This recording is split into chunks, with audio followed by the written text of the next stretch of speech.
Good morning, everyone. Welcome to Dead Reckoning Radio.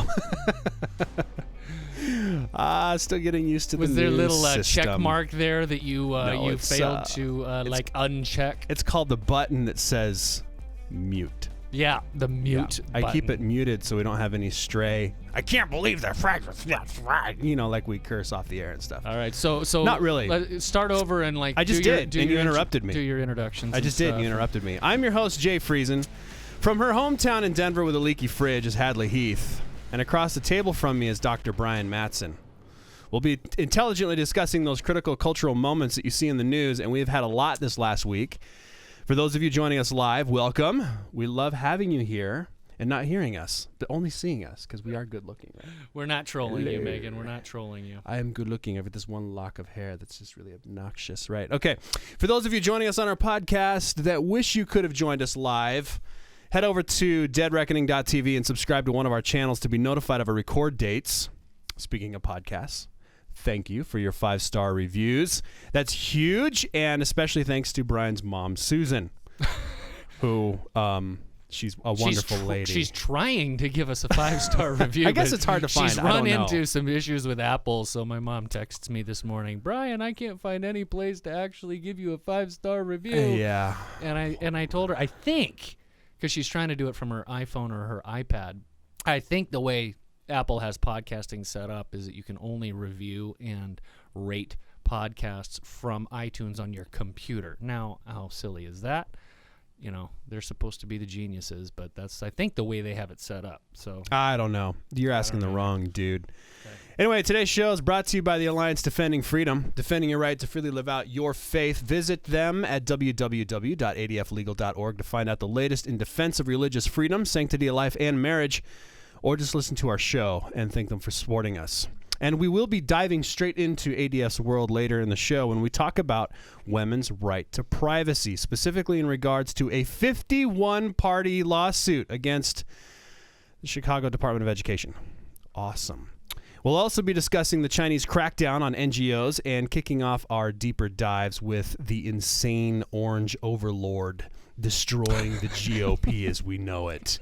Hey, who coined that insane orange overlord? Our producer Was that Remley. You, or did our Remley producer come up with Remley. Yeah, we're gonna. Does anybody want shirts that say that like hashtag Never Trump that say insane orange overlord on them? I think that we would have be a awesome. really cool graphic. We have a cool graphic for it. So if you guys want shirts, let us know. I just think we need some legal advice because I'm wondering if that violates our 501c3 status. No, that is specifically that 501c3 is so we don't endorse anybody. I don't but think we it says can non-endorse? we cannot endorse people. We can non-endorse. I think that's totally legit. You put Never Clinton on the back or something. Ooh, just to be fair. there we go. Never Clinton or What never do you guys Trump. think? Would this be a cool shirt? Would you guys wear this? I think I would wear it.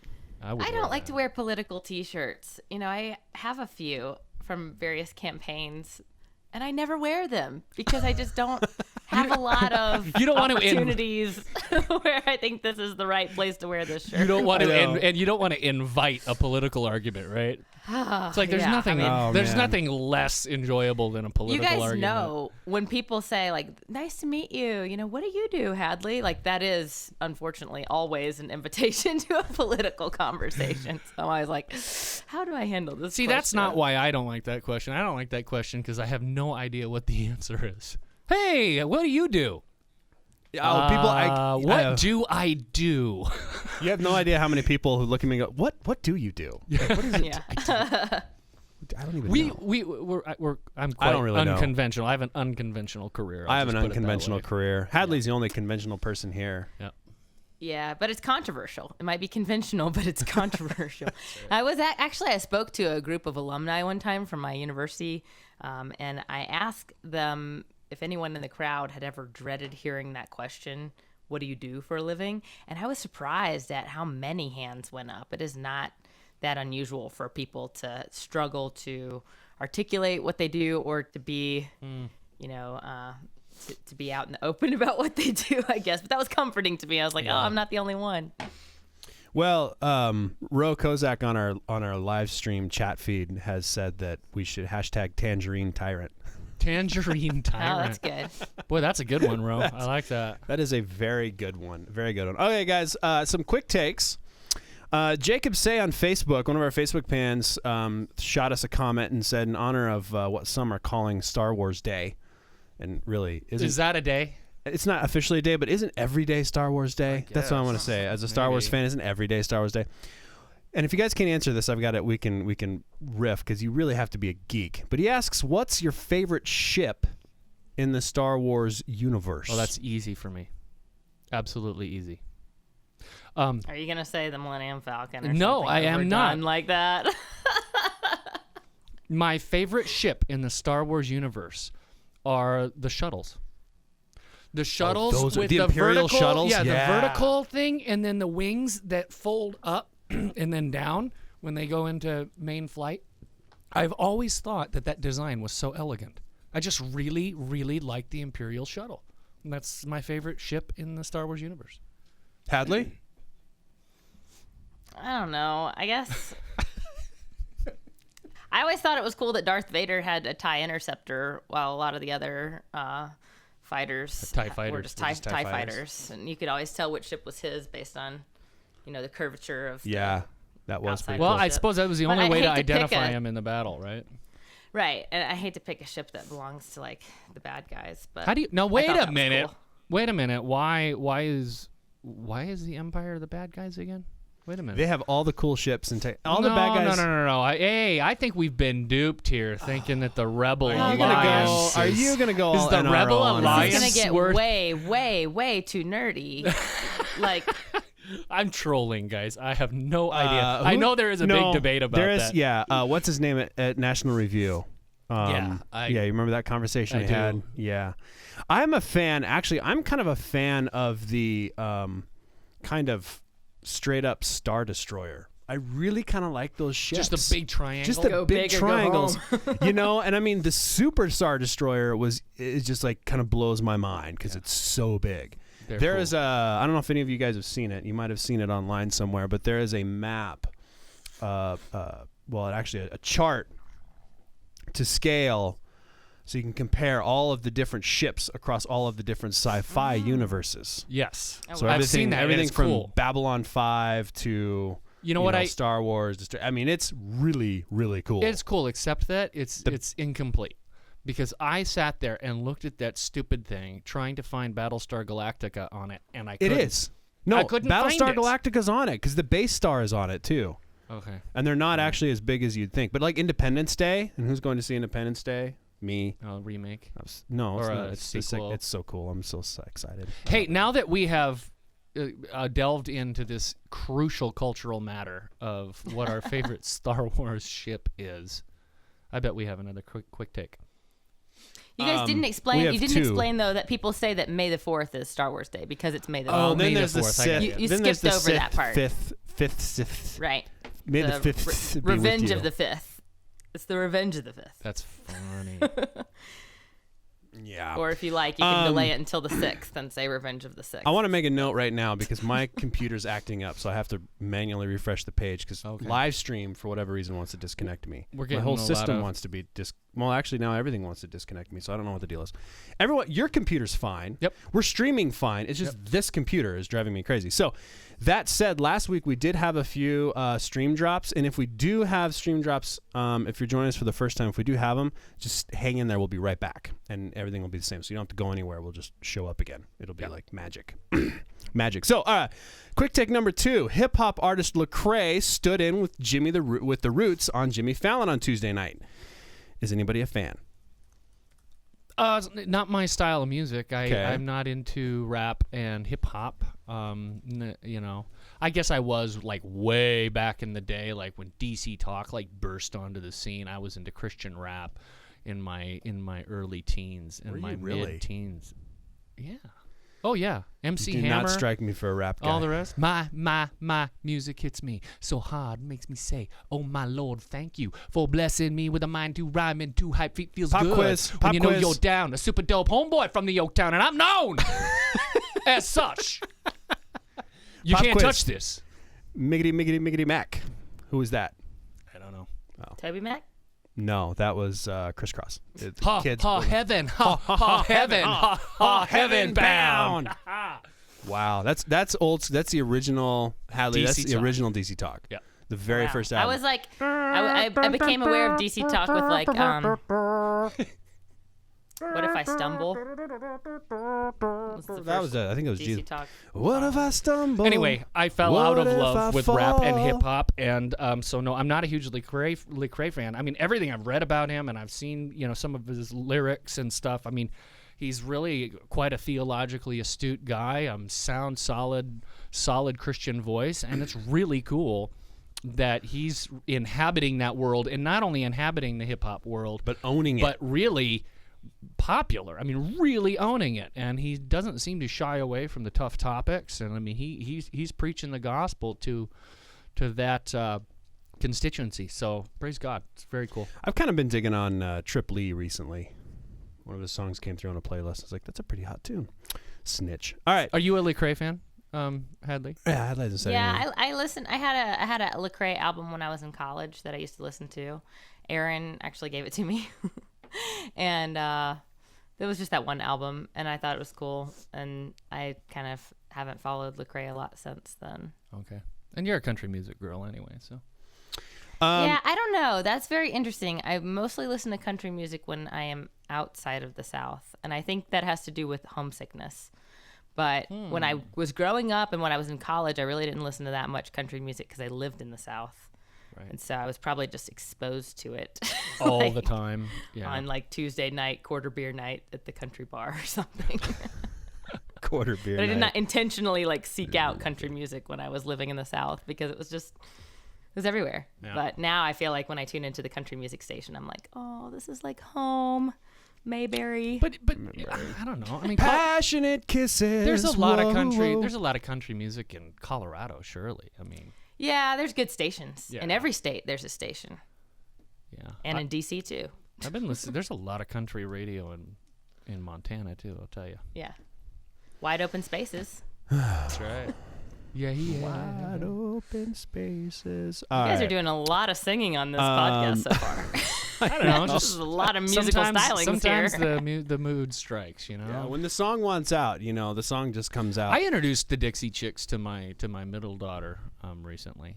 She was looking for Yeah. something new to listen to, and I gave her their album Fly, which she then proceeded to wear out the CD. I mean, how do you wear out a CD? Well, you play it 10 billion times, and Yeah. we got really Remember tired of when- Natalie Maines.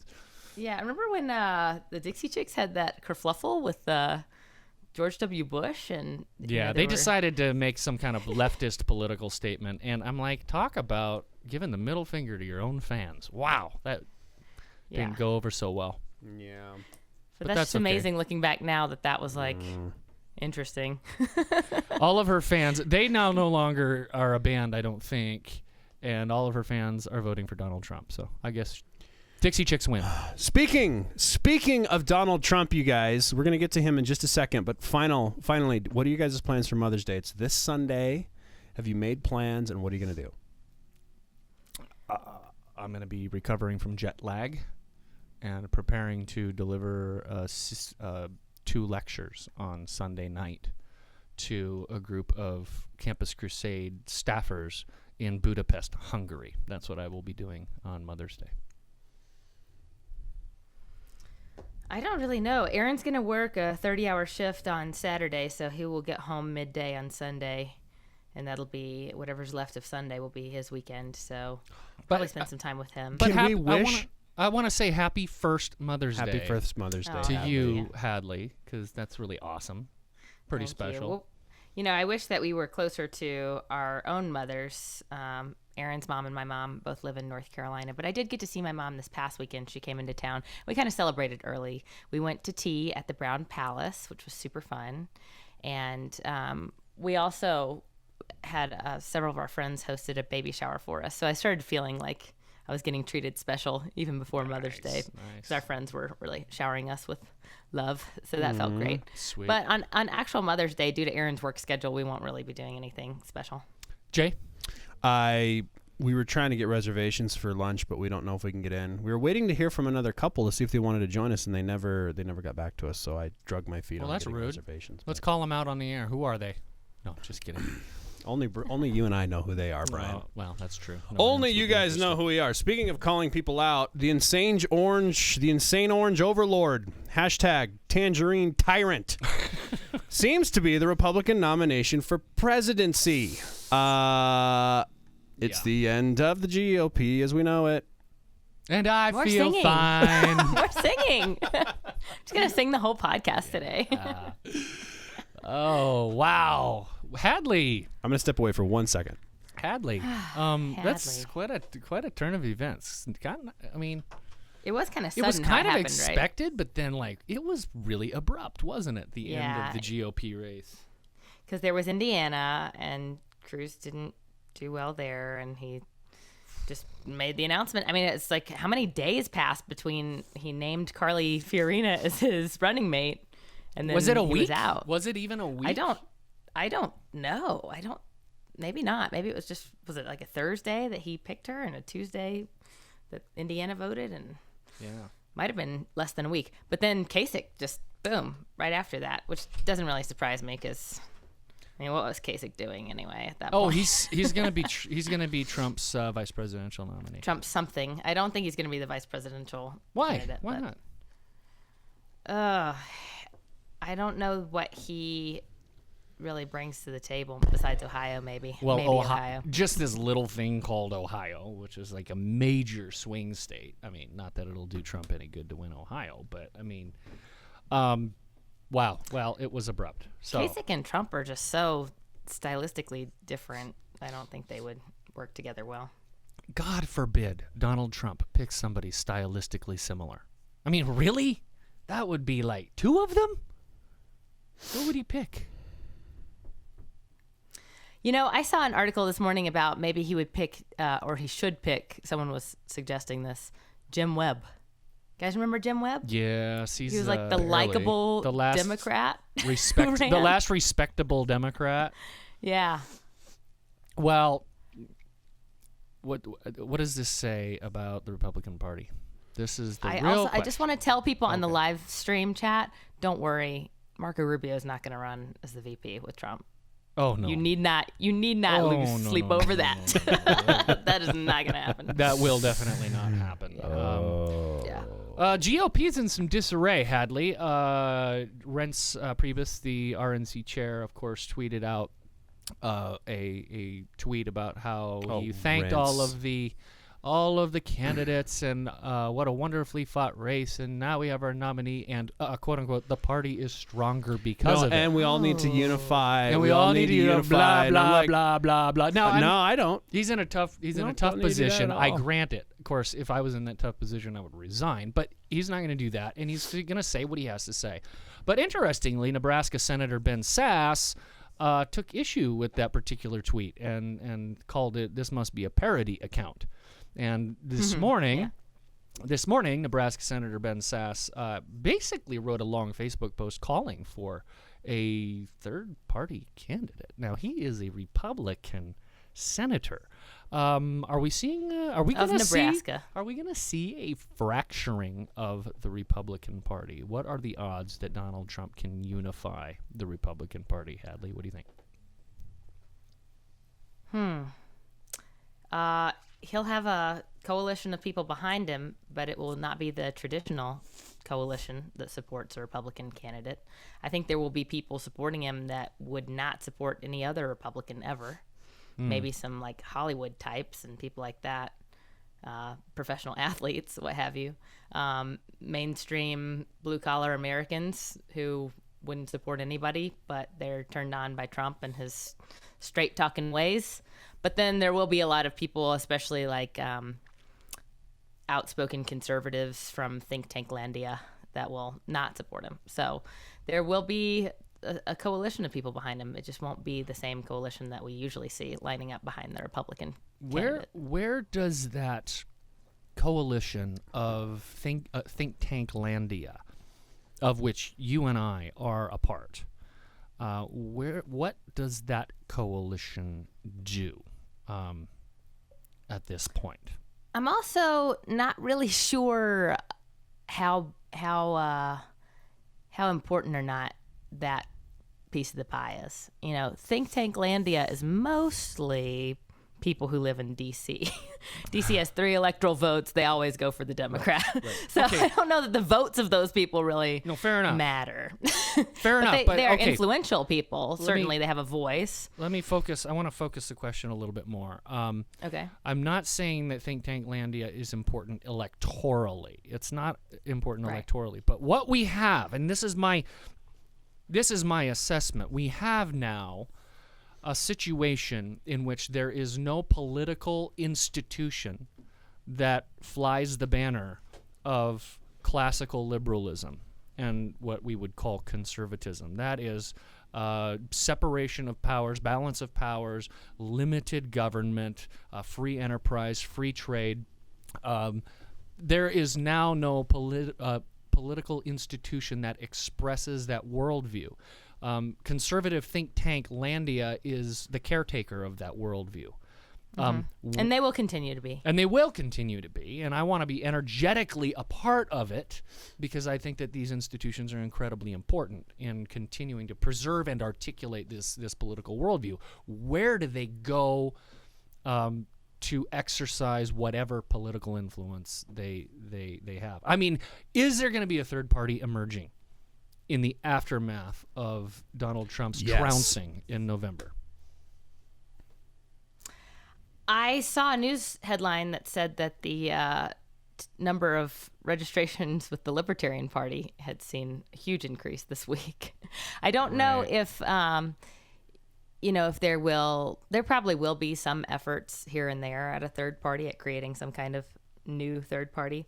But there are some third parties that already exist, the Constitution Party, the Libertarian Party.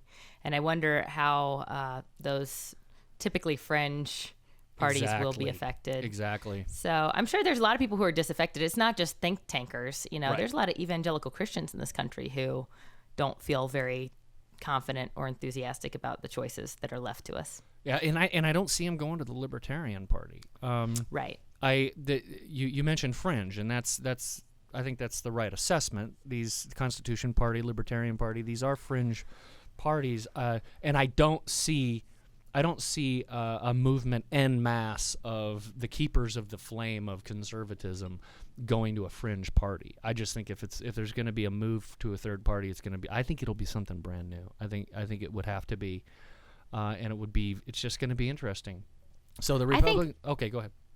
I think that in the end, there will be a lot more people casting ballots for Trump or Clinton than we might think right now. I think in the end, the pressure to cast a ballot that will affect the outcome of the race will be too great for some people. Oh, I don't think. I mean, there's going to be a lot of votes cast. I don't think Donald Trump stands a chance. We haven't even seen how Donald Trump is going to be treated in a general election campaign. Look, the media created Donald Trump in a sense as a candidate and as the nominee. They propped him up. They gave him all the fawning news coverage they possibly could. I mean, they went to live coverage, Hadley, when his plane was landing at a campaign stop. Okay, they built this man up. They put him up on a pedestal, and they cannot wait to tear him down. And that man has warehouses full of skeletons. You watch. We're now going to get nonstop stories about Trump University and financial fraud. We're going to get all the skeletons are coming out now. The knives are sharpened.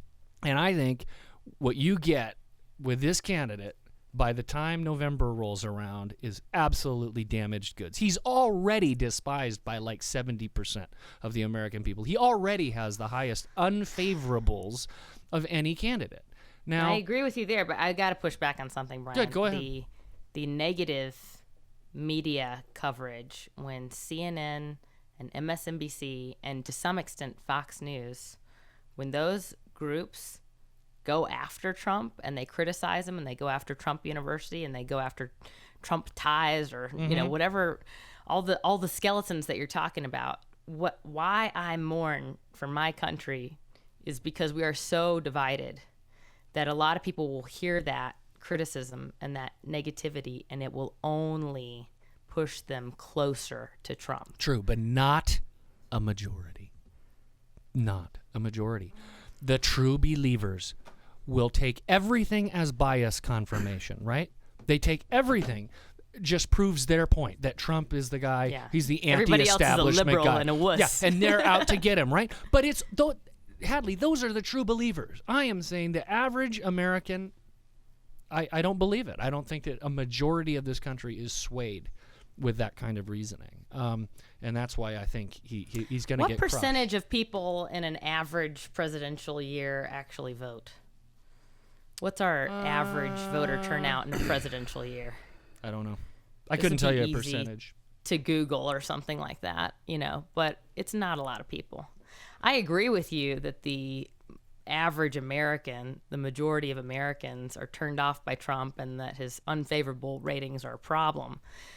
I cringe when I hear my friends who are Democrats and who work at the DNC and who are lovely people just really, I believe, underestimating Donald Trump, because they're saying exactly the same things that the Republican establishment was saying just a short while ago when the Orange Overlord was riding the and we have escalator to keep down in mind, and we do have to keep in mind to that, announce his campaign, right? keep in I have mind percentages in front of me now. their according to candidate, info, please. their candidate is the most beatable candidate in probably the history of the Democratic Party. I mean, she has baggage. I mean, look, she's a horrible and weak candidate. That's so why you it's do such have a shame to that we calculate couldn't come up with a Republican candidate who actually represents conservative values. just That's why had it's such a shame. I just had a friend who just said this election. He said we couldn't have lost this election, we picked the one guy that we would lose with. It's like we could have lost. I disagree with that. We were going to lose with Cruz. No, I agree with that. Too. We were It was easily gonna lose hyperbole, with but the frustration that expresses is a legitimate frustration. We had a really gifted group of people, and we ended up with the tangerine tyrant. We're looking at about 50% on average. 50% of people vote? Yeah, in presidential elections. 1960 it was 63.1%. 1964 61, and then beginning in 1972 it started ticking down all the way to 1996 with only 49%. 2008 56%. 2012 53%. Yeah. Okay, so it's roughly 50% of. Yeah. I'm wondering what the turnout will be this year. I think it's going to be low. Actually, I think it's going to be low. I think there's going to be a lot of people. Major enthusiasm gap. I think there's going to be a lot of people that don't have enthusiasm, and there's going to be a lot of people, which brings me to my next question, that are not going to know how to vote. So, Brian, with this, Hadley, with this being the case, what's your recommendation? How should I'm going to let Brian we go vote? first.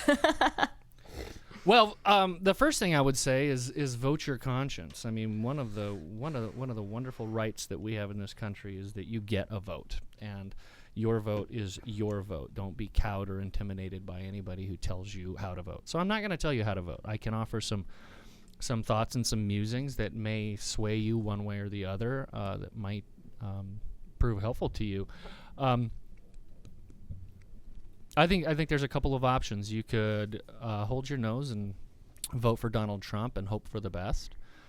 You would have to believe that that he somehow is going to stop the tide of radical leftism that's taking over this country, and at the same time that he would avoid something worse. Now, as I see it, I don't see much of a difference between a populist authoritarian and a statist authoritarian. Neither Hillary Clinton nor Donald Trump articulate at all the worldview that I just talked about a few moments ago, and that is limited government, separation and balance of powers, free trade, free enterprise. They do not articulate that worldview. They articulate the worldview that what's wrong with this country is we just don't have somebody strong enough to fix it. That's just not my political worldview at all. I don't believe that Donald Trump's a conservative. So add to that the kind of person he is, and I personally can't support him. I can't cast a vote for him. However, in not casting a vote for Donald Trump, I will be voting, and here's why. Voting for Donald Trump and hoping for the best is like taking a leaky sandbag and throwing one last sandbag on top of the pile, hoping that it stems the tide, right? The real levee wall, the real sandbag is Congress. Because I do believe we're going to have a Clinton presidency, and we need strong conservative opposition in Congress. I will be voting for the down ballot races. I will be voting for governor, representative, senator, even though I will not be casting a vote for Donald Trump in the presidential category. It is crucial that you vote, and you vote these down ballot races. The other thing is to realize that a political realignment is taking place. Trump and this faction, as Hadley said, of people who would not vote for any other Republican have essentially taken over the party here. There is a political realignment happening. So my recommendation is energetically get involved in that. Bolster and support the institutions, these think tanks, these groups that are going to continue to carry the torch for classical liberal values. And make new alliances, sow long-term seeds, so that if and when, it's a big if and it's a big when, if and when our nation emerges from this fit of madness, there will be fruit born from our efforts now. We owe it to our children to think long-term and think strategically about our civic duties and responsibilities. So as for me, no, Donald Trump will not be getting my vote. He crosses my personal line of integrity that I cannot. There's some things that I will not vote for, and so I won't vote for him. That does not mean I'm doing nothing. Does not mean I'm supporting Hillary by any means. I just think that my civic responsibilities right now take a different form than voting for the presidential ticket. Is it my turn to talk? If you want. Yeah. Or we can just go right to the game. Well, I do have a very heavy heart about this. I mean, I knew that the election was moving in this direction for a long time. I think we could all see that. It was going to be Trump and probably Clinton. And that's where we find ourselves, huh? So I read the Onion article yesterday about the where the election stands, and the Onion article said something like, reports say, "Yep, hoo boy, this is really happening. Better strap in. This is really happening." I know. It's like, let's face the bitter reality here. Yeah, that's kind of been my week, because I thought that I had really processed this, but I think I was really just using a lot of cynicism to guard my real feelings about it. But I'm just heartbroken about this election. I mean, it really is. It's not so much a fear of the future, because the future is going to be what it's going to be. I believe that God really does care about the affairs of this world, and he cares about the United States and the people in it. But I do think just the fact that we have found ourselves here, that these are the candidates, that says something very sad to me about the country. And I think one of the saddest things is just how divided we are against one another, and how tribal politics has become. And it's no longer about the ideas and the issues and the principles that I hold so dear and that I go to work every day trying to defend. So it's been a very discouraging week for me. That said, I have not decided how I will be voting in the general election, and I've got a lot of praying and soul-seeking to do about it. I had a long talk yesterday with some of my friends and even family members about what we're facing as a country, and I was really hoping that maybe once Trump got the nomination and was facing the general election, that number one, he would sort of change his tone, and that he would stop being so inflammatory and so insulting and so intentionally isolating. I think he isolates a lot of the American public. He is not inclusive. He doesn't act like he wants my vote. He doesn't act like he wants a lot of people's votes. It's just about taking the country back, and he and his team are going to beat the other team. And it's very much, it's become like a sporting arena rather than public discourse. I don't know that that's going to happen. I also was hoping that, towards the general election, he might start to take some of these policy issues more seriously. I don't think that that's going to happen either. And I woke up today to a headline. He's been talking with some reporters at The Hill. The Hill was reporting that maybe he would raise the minimum wage, and I'm thinking, well, that's not what I want. I'm a free market person. I'm a free enterprise person. I understand increases to the minimum wage have a direct effect on employment. You're pricing people out of jobs. It's not a compassionate thing to do. So I just disagree with him on so many policy issues that's a part of the problem, because you can talk about the personal integrity of Donald Trump or Hillary Clinton, and I think that those are important characteristics. But typically, I make up my mind on who to vote for, on whom to vote for, based on their policy positions. Mm-hmm. And I'm not feeling very encouraged by Trump's policy positions. Right. And so I'm really at a loss for what to do. But I'm definitely going to be thinking about it and praying about it very hard in the coming months. I do feel like, this is probably a selfish way for me to feel, but is it so bad that I want someone to want my vote? I don't think that no one is pursuing my vote. No one is trying to persuade me to vote for him or her. I'm just being told, well, the alternative is so much worse. Right. This is what you have to do. You have to do this. I'm going to bully you into doing this. And is Politics it so much has been to like that ask for that years. someone could just ask for my vote and try to? I thought that Romney tried to get people to vote for him. I thought he tried so hard to be likable and Mr. America's dad or whatever. It's true. I really, if you were turned off by his personality or turned off by him, I get it, but you could tell that he was desperately courting voters. Yeah, that's a really good point. This campaign's been really weird that way. Yeah. Not trying to woo people at all. It's more like my strategy is to turn people off, and then all the true believers will flock to me. But this thing about bullying, you have to. I mean, people are trying to tell me, not voting for Trump is a vote for Hillary. And I say, well, no, actually, not voting for Trump is not voting for Trump. And somehow I have this obligation, right, to vote for the lesser of two evils. Well, first of all, I think it's totally questionable who's the lesser here. Okay, I'm seeing very little daylight. I see a ditch to the right and a ditch to the left.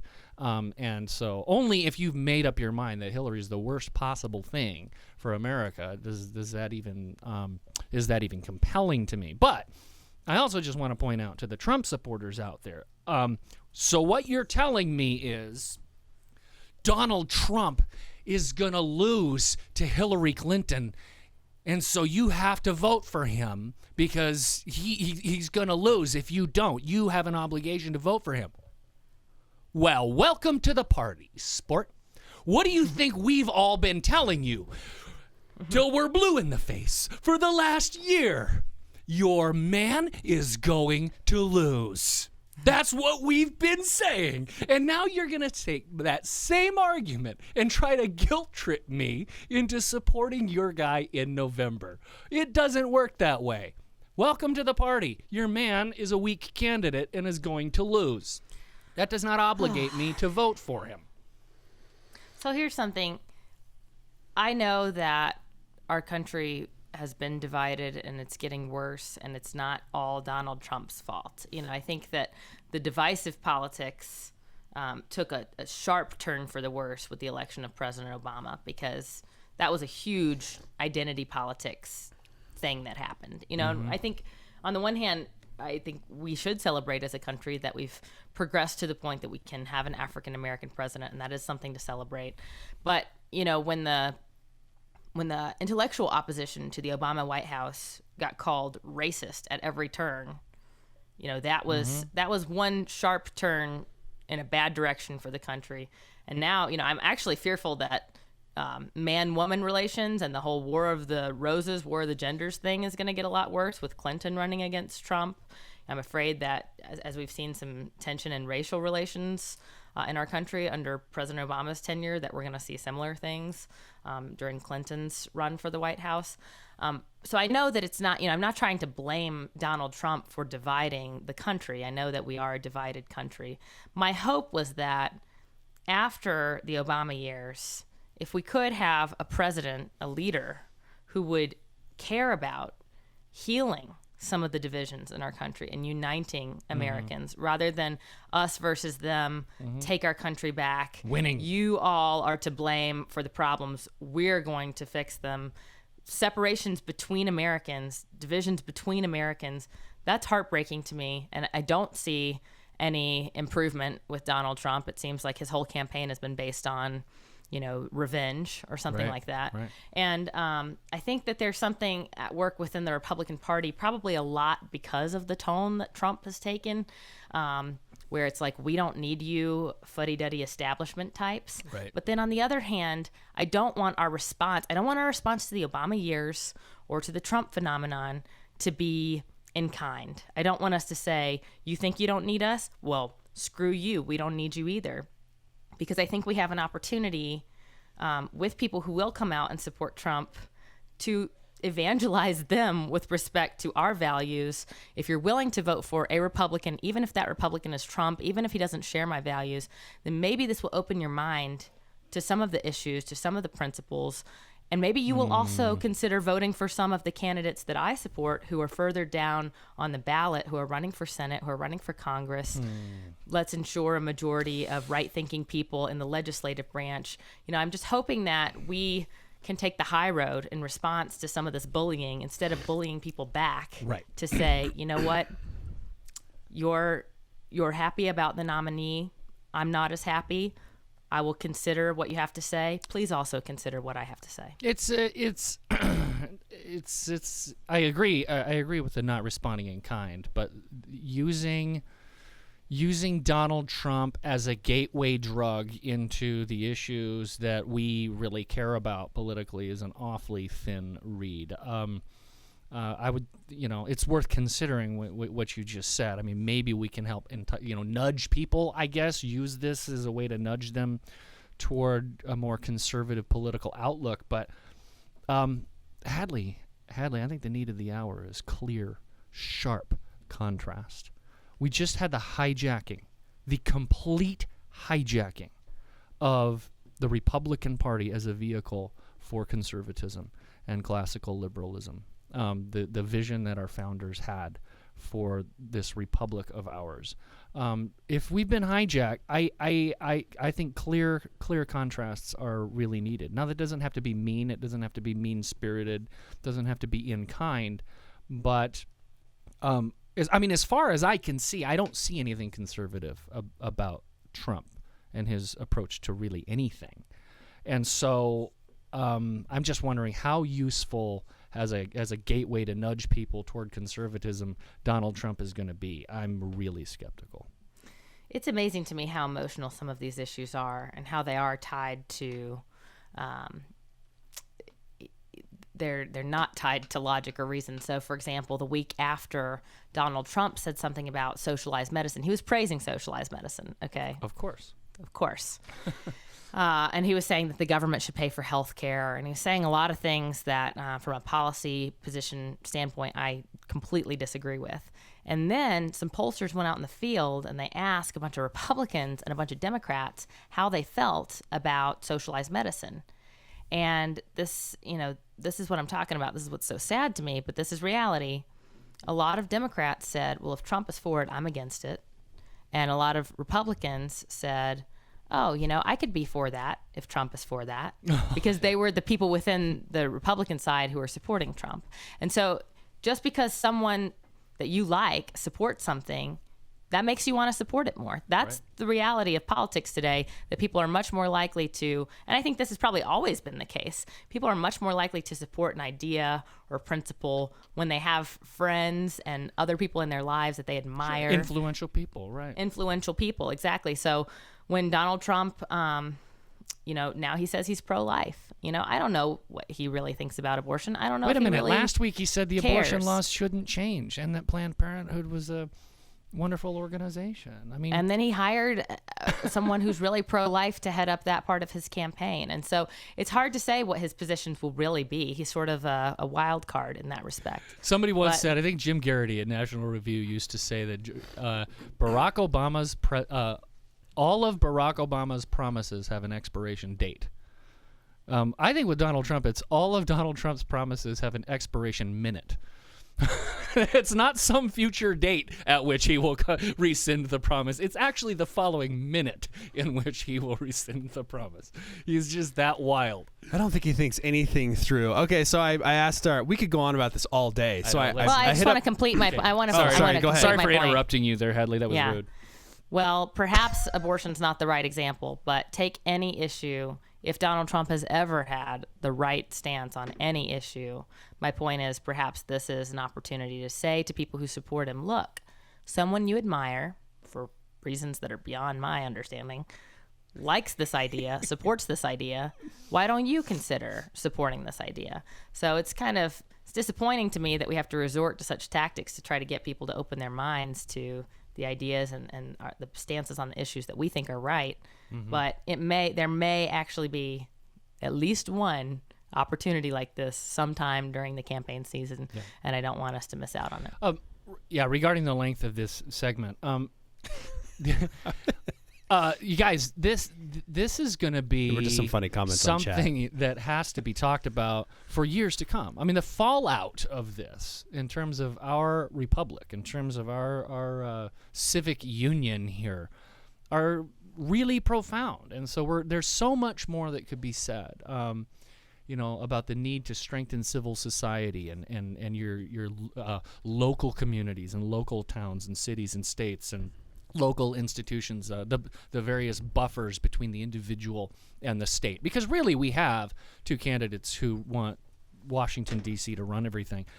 There's a lot of work ahead of us, so we don't need to beat this thing into the ground in a single podcast broadcast. No, I asked... But these are interesting times that we're living in. Because you guys are so good at what you do. And you're so intelligent and smart and winsome and funny and attractive. Man, I asked our fans on the live stream. I was like, "Do you guys want to keep talking about this? Because we could ditch a whole segment and just keep talking. Because we could go on for days and it'd be good." And then at one point, Remley asked if we were a mob or listeners, and then we started having delegates popping up. Like, I'll be a delegate for Remley. I'll be really, guys. Hey, are there people people your from fans? You know your fans at that point. Are there Team Brian people on the chat today? I don't know if there's any. I think everyone is Team Brian now. Yeah, Becca had hashtags Brian's book. There you go. And there's been a couple Jesus. Now totally outdated. So. You know, at the end of that book, I was pointing out that the two political parties had a very big contrast in political worldview. And how, essentially the Democrat's always going to fall on this side and the Republican generally falls on this side. You know what? Becca, just tear that chapter out of the book. It's not operable anymore. We need to rewrite that. Brian, you need to rewrite that. I should rewrite the whole book. Write that book. All right, when we come back, China cracks down on NGOs. But first, it's this time.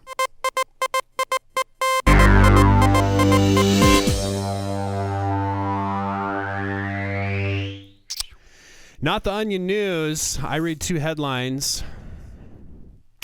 Oh, this is going to be fun. Yeah, I read two headlines, and we actually have a whole bunch. This is about the time we crashed last time, so if we crash again, then just hang on the line. We'll be back. But anyway, we seem to be fine. So, Not the Onion News. I read two headlines. One's real, one's fake. And then Brian and Hadley have to guess which one's real and which one's fake. Did you say we have a bunch of these? Well... Here's the bad news, guys. I'm just thinking, let's do like 3 rounds. Here's the bad news for everybody watching and listening. We're not going to be around for 2 weeks. Brian is off to Hungary, Budapest. Mm-hmm. He's going to go visit the hotel. The Grand Budapest Hotel. And you're gonna be gone the following week too. Am I correct? No, I'm around the following week, so it's just 1 week. 1 week. So we're only gonna be gone for 1 week. So we'll do correct. an extra. The choices for Not the Onion News today were so good. Well, let's do 2 rounds. We'll do 2 rounds. Yeah. So here's the first round, guys. I forgot to put these in my notes on my computer, but KFC flavored nail polish gives new meaning to chicken fingers. That's headline 1. Whatever. Headline 2, McDonald's announces new line of trans-friendly Happy Meal toys. Headline number 2. Number 2 is the correct one. That is the real story, the trans-friendly Happy Meal toys, and because KFC flavored nail, whatever. No way. Give me a break. That's absurd. That's my guess.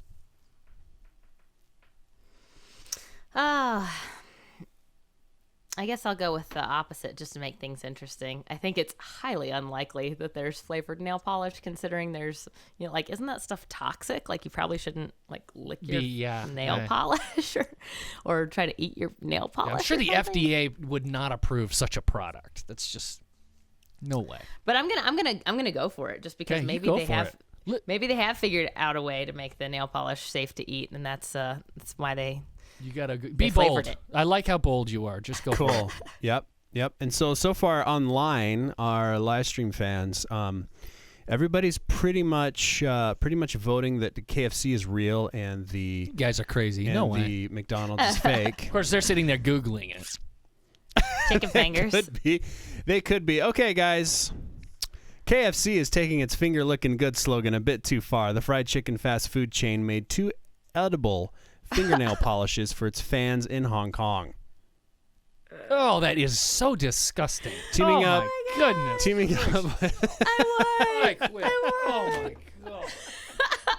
This is hilarious because usually my strategy is now my strategy these days has been to guess first, because if you guess first, you get the better guess. To use. You feel like pressure to choose the opposite when you guess second. Oh, that was just awful. To use, consumers simply apply and dry like regular nail polish and then lick again and again and again. Oh, that's KFC just so gross.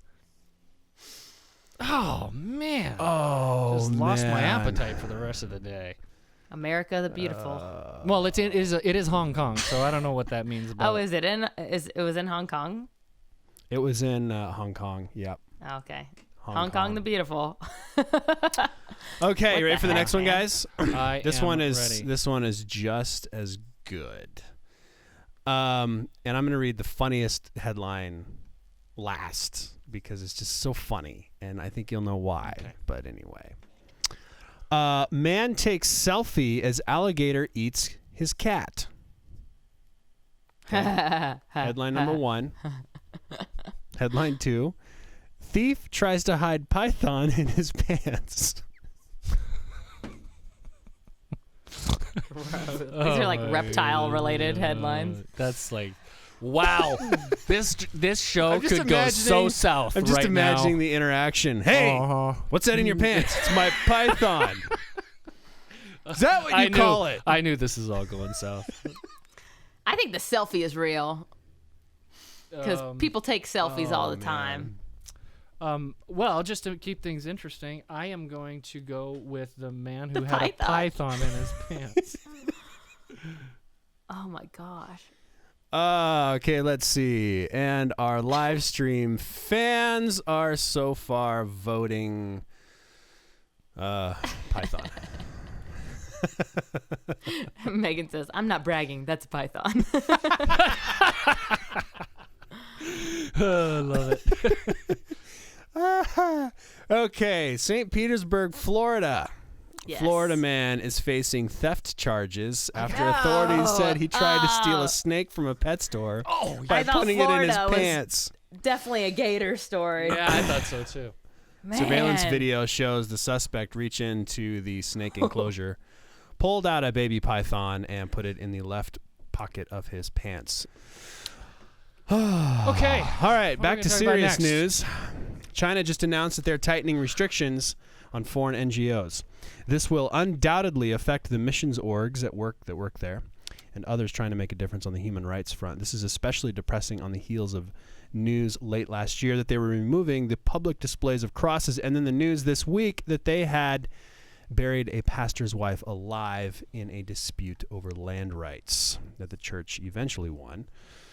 I think it's hilarious. Okay, so it's not hilarious. It's absolutely tragic and sad. But what's so funny is they went to all the trouble to bulldoze this church's land and bury the pastor and his wife alive, okay, over the state's land grab of their land. But then the Chinese courts did not award the state the land. I mean, what I'm saying is, okay, so you killed the property owner to take his land, and then you decided that no, the property owner could keep the land. I mean, if you're going to go to the trouble to just eradicate your opposition, why didn't you? Why the legal technicality at the end of it? That's just weird. I don't know. get it. How removed from this? I mean, there's you could go a couple different ways with the conversation. You could be talking about, okay, so how can we help when it seems like they're way over there and we're over here, and yet I think we're seeing, if you were to look at kind of the news that's happening and what's happening in the world overall, the persecution is increasing, and I wonder if it's going to increase here too, with either Hillary or Trump or Bernie in charge. I mean, where do you guys want to take this? The first thing I thought about with this story, especially with relationship to the United States, is our tax-deductible donations to churches and the tax-free, the nonprofit status that churches have. It's the same nonprofit status that my employer has and that Dead Reckoning has as a 501c3 organization. And that's just wonky talk for like where you find this information in the tax code, section 501c3. Yeah, so I have some libertarian friends, and I know there are people in the country who would like to see that deduction removed from the tax code because they think it's not fair that churches have and that nonprofit organizations have this kind of status that they don't have to pay the same kind of taxes as everyone else. And I think that there's, I guess I have this fear that is one avenue that the government could use potentially one day in the United States to sort of manipulate churches and edit what kind of work they do and what kind of ministry they do, what kind of education they do.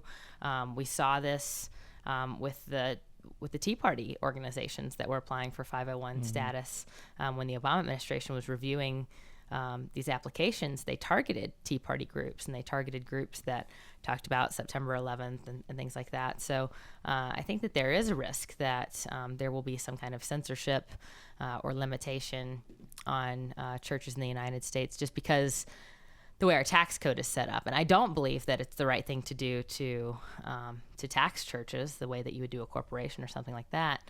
I think it is good that we have this incentive built into our tax code to encourage people to be charitable.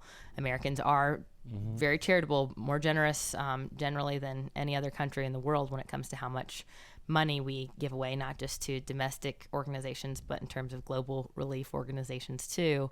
And I think it's good to have that built into our tax code, especially when we have, how many other deductions and credits for how many other things. I think this should be the very last one to go. If we are talking about simplifying the tax code and removing some of these special treatment of different things that we do, I think the church thing should be the last thing that we address. That said, I do see how maybe it could be used as a manipulation sometimes.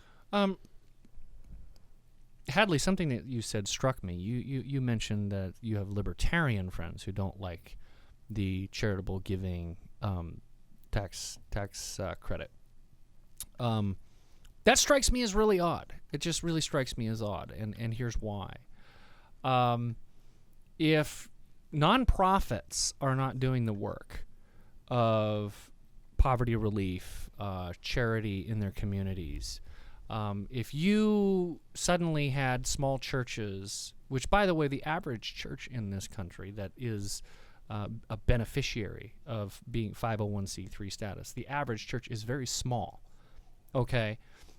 They're the ones in the inner cities. They are the ones in poor communities. They are the ones, they are the front lines of dealing with social dysfunction.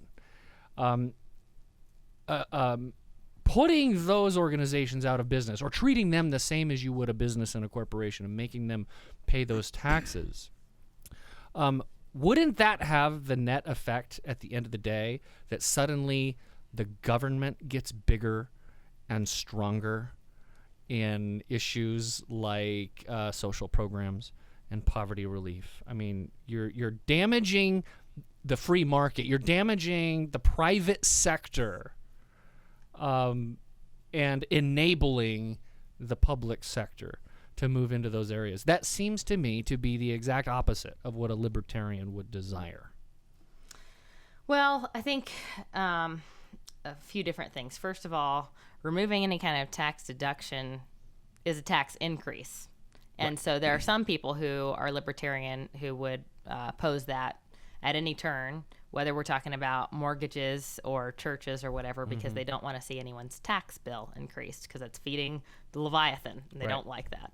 And I get that. I think that there's a talking past one another when it comes to the role of churches in society. Sometimes you and I have sat, probably in finance meetings with the entire church, and you know how your church is spending the money, and you know that your church is doing ministry work in the community that is truly, what you might call poverty alleviation or humanitarian.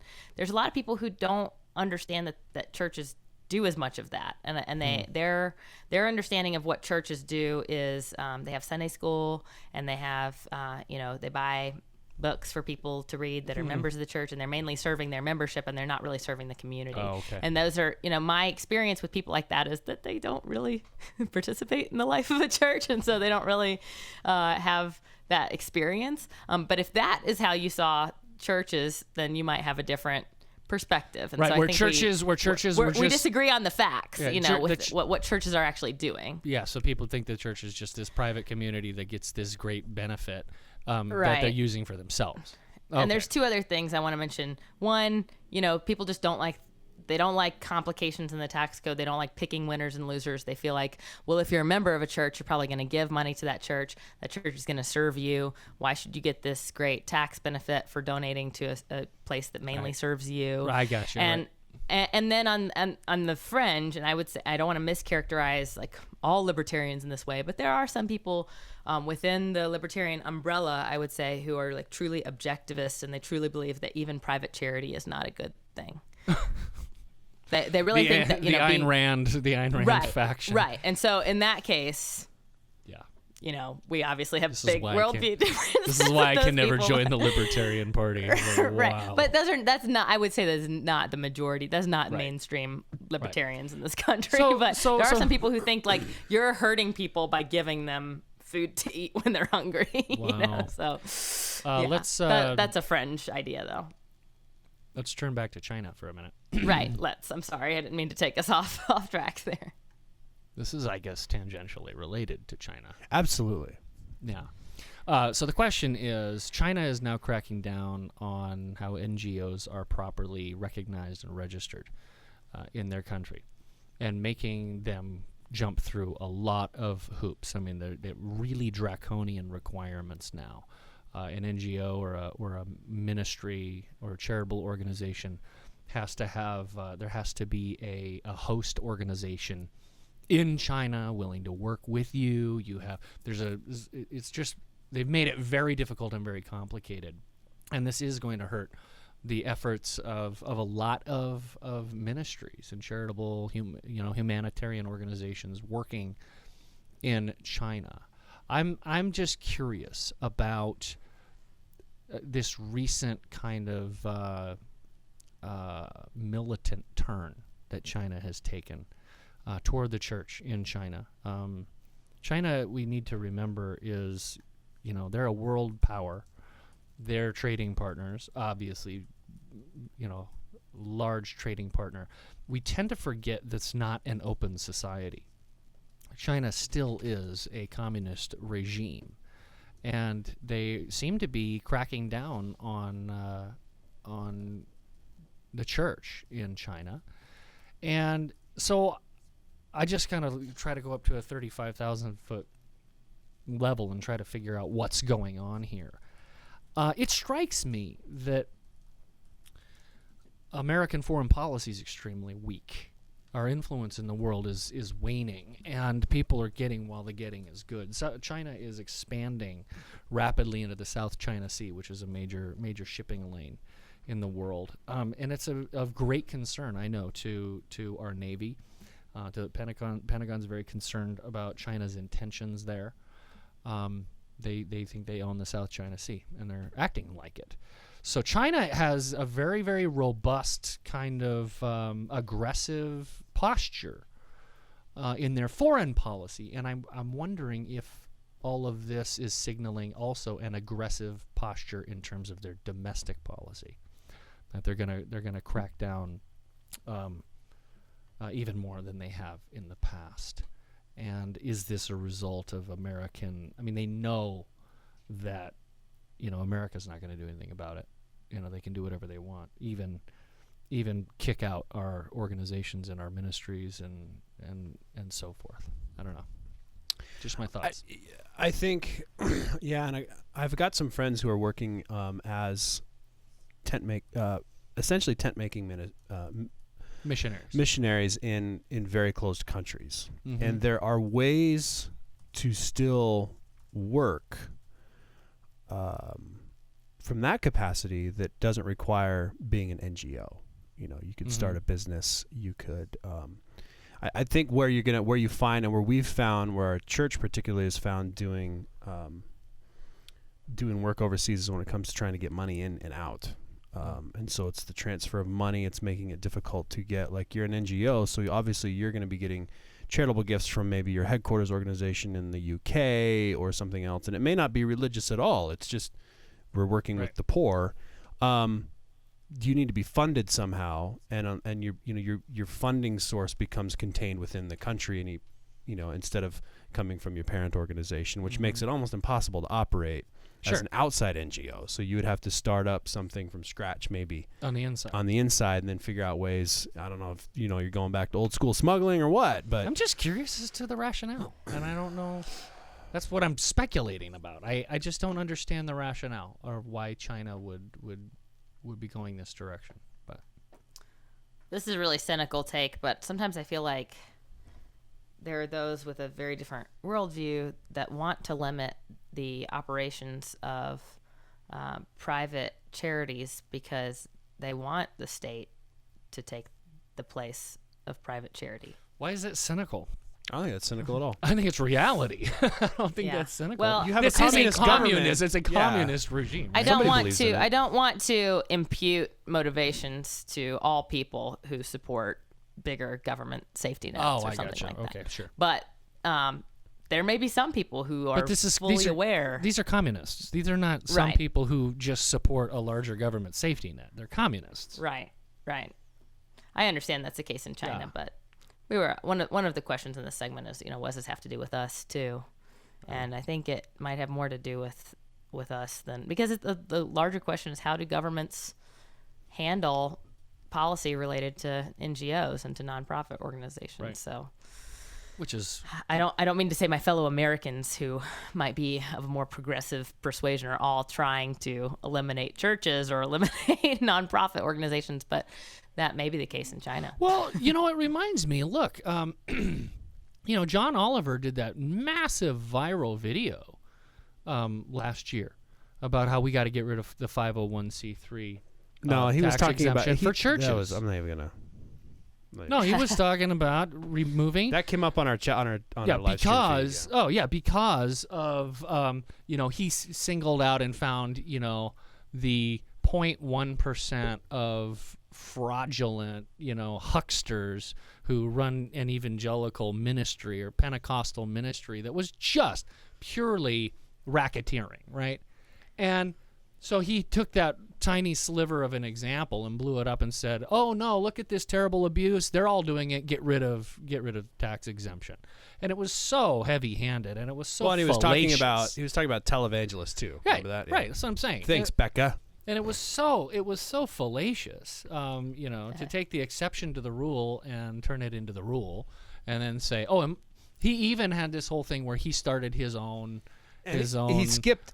I can't even tell you how many steps with the IRS and everything. He started his own church. Everything, and I watched this episode pretty carefully, and he put up the requirements that he had to meet in order to set up his 501c3. And of course, on his show, he highlighted the really easy ones that he did, and he left out 3 or 4 items that there's no way he could have possibly met. Yeah. But the facts didn't mean anything to him. He clearly had an agenda, and I guess if we take away anything from this segment, it is that churches and nonprofits are doing incredible work, valuable work, to our social in our social communities and dealing with the social problems in our communities. And we should be very hesitant to enact policies that remove those things from the private sector and turn it in, give it to the government, because the government is very inefficient. It's not it's inefficient, ineffective, and they shouldn't be the ones doing it anyway. Local communities need to, and they did for centuries. I mean, that was really the thing. I mean, in the 19th century, the number of civic organizations and voluntary organizations you could belong to deal with your local social problems was staggering. And that has all withered away because the government got into the business. I think there are still many opportunities for people to be engaged with civic society and to be part of those organizations. There are, but not by comparison. I mean, not by comparison. And we've talked about this book before, Charles Murray's Coming Apart. He actually documents in the 19th century how many different charities and organizations there were. Voluntary private organizations that were dedicated to various niche issues. You know, it could be single moms, it could be poverty relief, it could be education, it could be schools, and he documented it, and it was absolutely staggering. And all he did is he looked at the newspapers just in New York City and the advertisements for these organizations, and it was in the thousands of private. I think I'm biased because I think I'm just very blessed to come from part of the country where those organizations are still very active. I mean, we had Exchange Club, Optimist Club, Kiwanis Club, Shriners, Junior Charity League, Lions Club, United Way, all of the above in my hometown. And there were, so many parent organizations for children, shelters, women's organizations, pregnancy clinics. I mean, you name it, we had it. And I hope that there are other communities that are also that strong, but I certainly was very fortunate to have that modeled for me in my formative years, that wow, this is how we can really take care of people, because it's not just about seeing where they are in their current circumstance and giving them what they need in the immediate term, but it's about forming a relationship with people and changing their lives and changing their circumstances. And that is something that government cannot do. No, government cannot have a relationship with you. They can process. They can process your paperwork, and they can send you the check, but they can't have a relationship with you. And I am happy to contribute some money for infrastructure, like power to stores and paved concrete to drive on. I'm okay with that.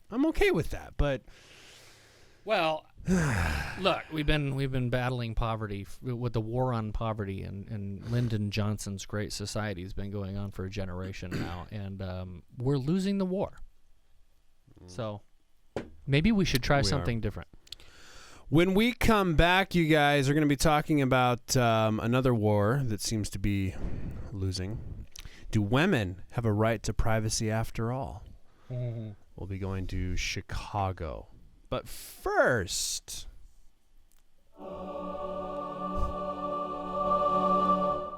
fill in the blank. The musical edition in honor of the Tony Awards. The musical edition. Now, if you guys remember, that many musicals. If you guys remember, we had a Oscars edition of Fill in the Blank where I read movie titles and left out a word or two. Actually, Remley, I read them, and Remley left out a word or two. And then you guys had to guess what the missing word is to complete the title. We're doing the same thing with musicals. So we're going to go back and forth across the room. Hadley, we're going to go with you. Ladies first, since we're talking about women in the next segment. Are these all like current Broadway musicals? No. Okay. No. I've heard of all of them. Okay. So it won't be too hard. No, I have not. There are two in here I've never heard of. Okay. So anyway, all right. So Hadley, blank on the roof. Fiddler. Very good. Brian, bye-bye. I don't know that one. I know it. Bye-bye Birdie. Well done. A blank line. Hadley. Whose turn is it now? Yours. Oh. You stole Brian's thunder. A chorus line. Oh, snap. She's 3 for 3, man. She's killing me. Brian, blank and dolls.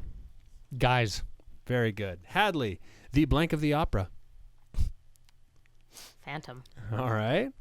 Brian, blank Dolly. Hello, Dolly. Very good. Hadley, thoroughly blank Millie. Modern. Very good. Boy, Casey's nailing all these on the live stream Well, he's too. Googling probably. No, he's just He's smart just and cultured smart. like that. Brian, the blank man.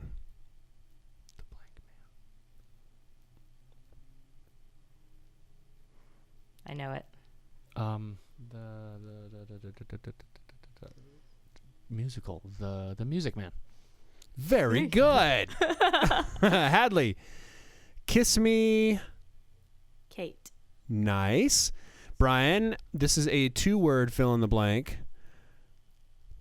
Not sure how to read this. Blank, the demon barber of Fleet Street. Oh, come on. I know it. No, I do too. It's on the tip of my tongue. Ro, and you said everybody's Googling it. He's like, Brian is accusing us often. Hashtag team live stream. Oh, it's Sweeney Todd. Very good. Yay. Took you long enough. Hadley, the blank of blank. The blank of blank. Probably the most popular musical ever known to man. Oh, that's easy.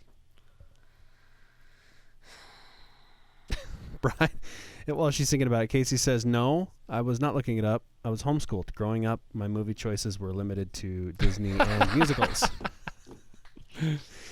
Casey, did you ever blank of watch blank. all the old Kurt Russell Disney movies? I loved those. Like, he was like a How long does Disney she star. have? Well, you left. She's You done. took forever Go ahead, on Brian. Sweeney Todd. Let me tell you. I think Yeah. that you are now going longer than my Sweeney Todd answer. Okay, that's all I get. I get an article blank and a of blank. preposition. You get a preposition. Article and a preposition. Can I buy a vowel? Okay, fine. The blank of... Let me guess. Go ahead, Brian. I got it with just an article and a preposition. Casey says it's the Hound of Baskervilles. That's a good. I don't think that's a musical. The musical would be The Sound of Music. Yep. Oh, Nice. Rebecca yeah. Smith got it. Hey, Rebecca, I haven't seen your name before. Welcome to the live stream. We're in the middle of heavy topics with something light and fluffy. Hadley, the blank... No, Brian, the blank lion. Sorry. I was gonna say the King Lion. Yeah. The lion blank. Yeah, the Lion King. The Lion King, yeah. Mhm. Hadley, blank boys. Bernie's boys. Bernie's boys. The Blank Boy. Escape from L.A. Well done. I don't I don't think know. that was a musical, Ro. Sorry, buddy. That was a good one, though. Speaking of Kurt Russell. The Backstreet Boys. Jersey Love Boys. it. Jersey Boys. Jersey Boys. You guys Oh. Okay, so there's one in here. All right, Brian, finally, the blank and I. King and I. The King and I. Isn't that a story on Ruth or Esther or something? No, the King. Could have been. No, it's That was one Takes night with place the It king. was the in, King of Siam. Asian- The King of Siam. yeah, country. It's Oh, very good. Very good. Okay, guys. That's it? That's it. Yeah. No Les Well done. Miserables. No. lay blank. Le blank. No, that was Le our Blanc. Le Blanc. fill in the blank. The musical edition. Remley's so fun. I love when she puts those together. Hey, see, while we're on the topic, where can we see the video of Hadley starring and performing in Hello, Dolly?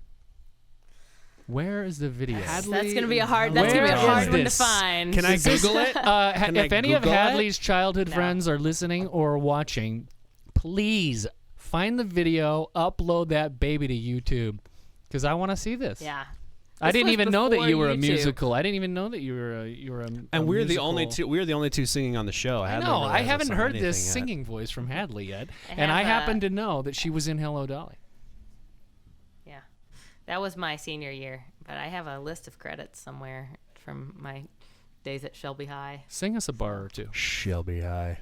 Come on. Oh, guys, I've been sick. I'm not feeling up to it. I'm pregnant. I told you I'm guys that sick. if I sang on the podcast, I would have to up my I feel my bloated. wages. fee. Have to I'm ask for a hungry. raise.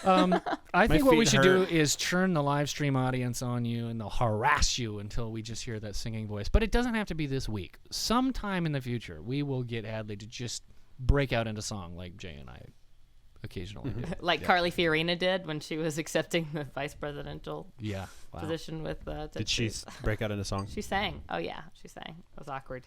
I thought it was I awkward. like how people find, The whole speaking thing of was awkward awkward. things, I like how people find interesting things to highlight in those videos and then loop them on YouTube. Did you see the one where they were trying to grab hands as they were raising, as Ted Cruz is grabbing Oh, Carly yeah. Fiorina's hand? And they it was like awkward. stump it fumbled was the like hand. this a fumble thing. You know, and then I he am goes not and hugs a surprised. guy and then accidentally hits his wife with his fist and then elbows her. And I was love like, it.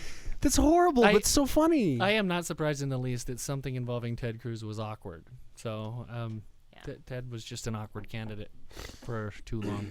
Yeah, that's a good phrase. Ted was just awkward. Guys, another chapter in the ongoing bathroom battles. The U.S. Department of Justice has warned North Carolina that their recent law ensuring that the sexes use their designated restrooms violates, they say, Title IX, the statute prohibiting sex discrimination.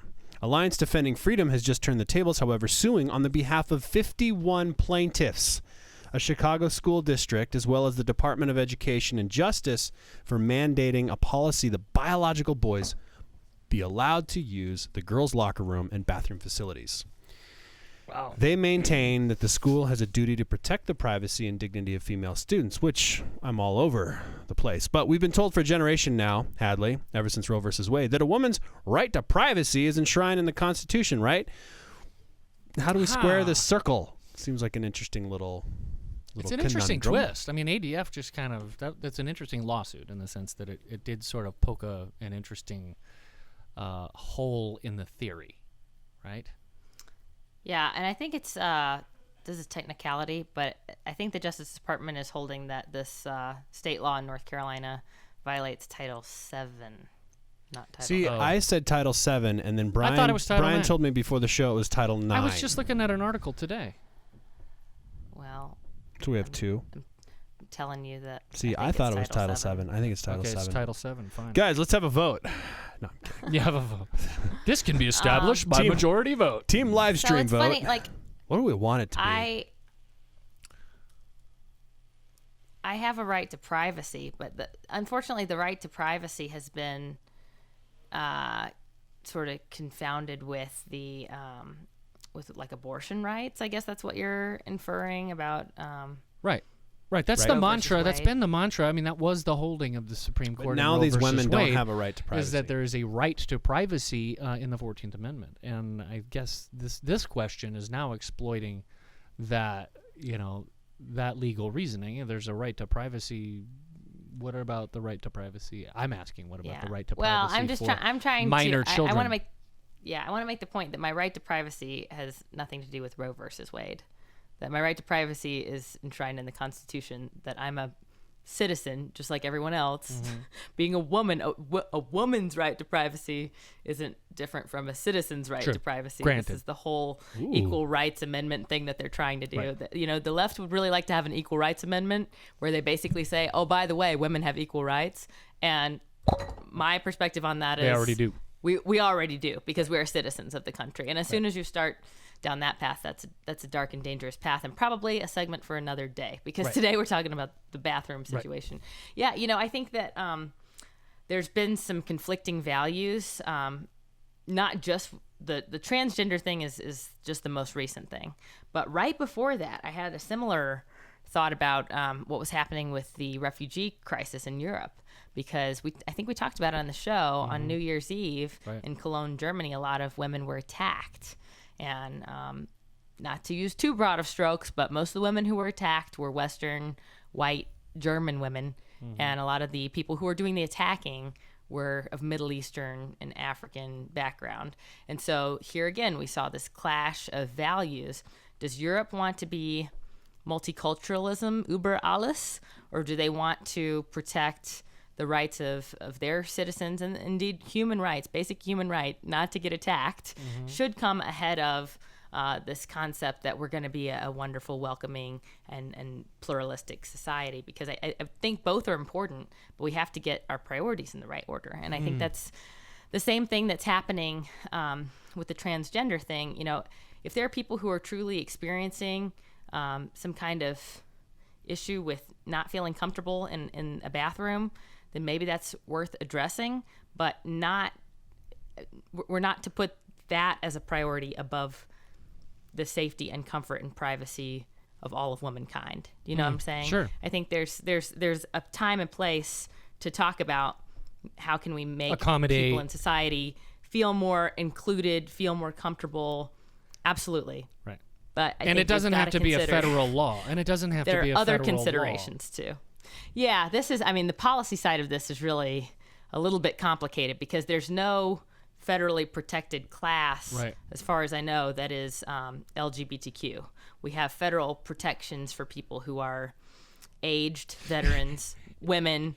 We have a lot of protected classes. What's interesting but LGBTQ about it is not one of them. What's interesting about it now is basically, the federal policies, they're trying to, they're extracting the T from LGBT, and they're going to enforce, the sort of new orthodoxy using the sex discrimination statute of the federal. In other words, transgenders are not a protected class when it comes to federal law, but we can make them a protected class if we rope them in under our statutes about sex discrimination.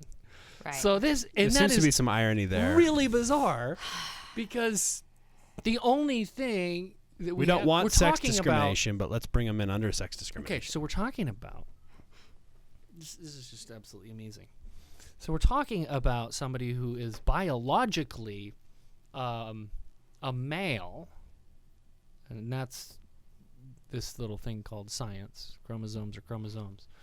But identifying themselves as a female, what's happening in the Chicago school district is they're saying that person has to be accommodated in all the locker rooms and bathroom facilities. And, of course, the parents are objecting and say, no, actually, our minor children under your care have a reasonable expectation of privacy, not to be undressing in a room with a biological male.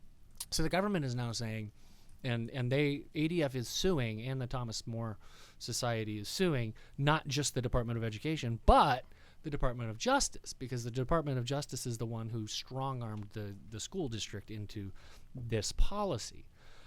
It's going to be an interesting case to see how that turns out, because that seems pretty reasonable, doesn't it? For parents to say, we send our daughters to your school, don't we have a reasonable expectation that their privacy would be protected and not have to be in a room with a biological male in varying states of undress and so forth? That's going to be interesting. But the irony is that there's total sex discrimination built into this attempt to overcome sex discrimination. That's exactly. Okay, because what is the difference between the biological male who decides he's a woman and the biological male who doesn't think he's a woman? If you say only one of those two can use the women's restroom, you're discriminating against somebody's sex. It's still based on sex. Like, it's still based on the sex. Well, it has to be. But now you've introduced. I guess my point is you've introduced a new sex distinction: the biological male who says he's a female and the one who doesn't. And the one who doesn't feel he's a female might say, "Hey, I want to use the women's locker room too." And what are they going to say? You can't. You can't.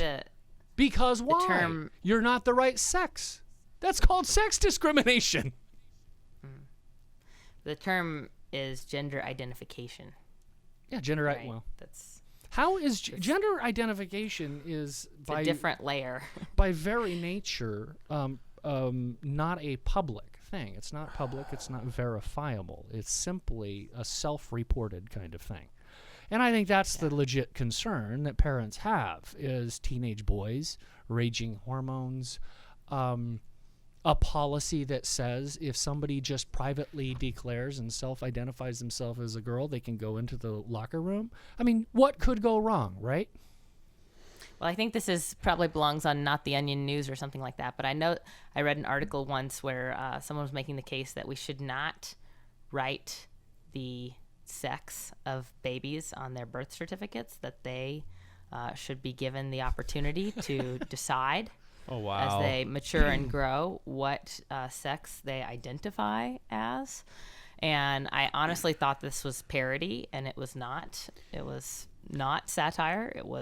It's really someone's opinion. That has happened to me more and more recently, where I read an article and I'm like, they're kidding, right? Yeah. And they're not kidding. Oh It's my incredible gosh, they're not kidding. Yeah, and I think the truly sad thing is how quickly those sorts of, oh, they're kidding, right, have proliferated. Yeah. The cultural shift that we're seeing right now is happening so fast. I mean, how in the world did we get, in my lifetime, we have gotten to now people actually saying in public and advocating there are no boys and girls, we are just whatever we decide to be. And then the other side of that is that, unfortunately, I saw one of my friends shared on Facebook this story from the Huffington Post about the governor of Indiana declaring that it would be illegal for young boys to wear, quote unquote, gay colors like teal and pink and so forth. And there was this whole category of gay colors that they didn't want boys to be wearing. This was just raising a lot of red flags to me. And I looked at the bottom of the article, and it was indeed tagged as satire.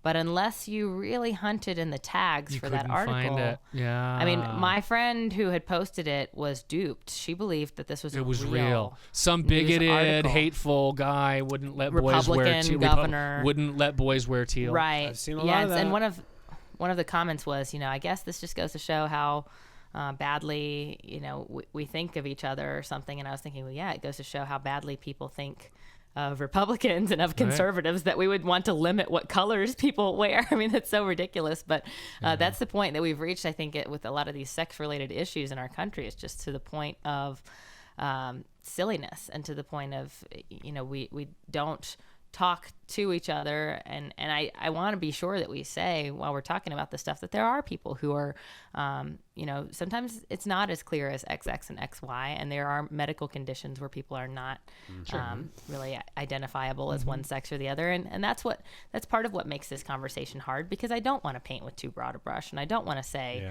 I don't want to be too hard on people, especially when they are experiencing something that's the broad brush, really hard. That's true. The broad brush goes the other direction too, though, Hadley. Right. Because, on the one hand, yes, of course you can make these distinctions, that there is a very, very, very small percentage of people who have legitimate biological sex confusion at birth. That's true. On the other hand, the other side wants to paint everybody as basically belonging to that category. Anybody in the LGBT movement gets the imprimatur of, since there's this exception to the rule, this exception to the rule justifies the rule. Okay, that's also painting with a broad brush. So it's not just those on say our side of the divide who paint with a broad brush.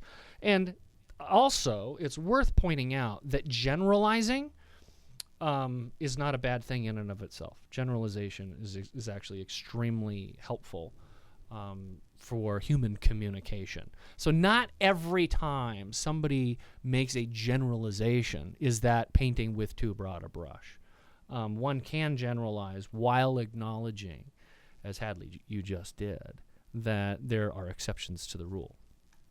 So, but we're losing the ability to even have a conversation in this country, and that's the really sad part. How do we end on a non-depressing note? Yeah. We could have Brian rap again.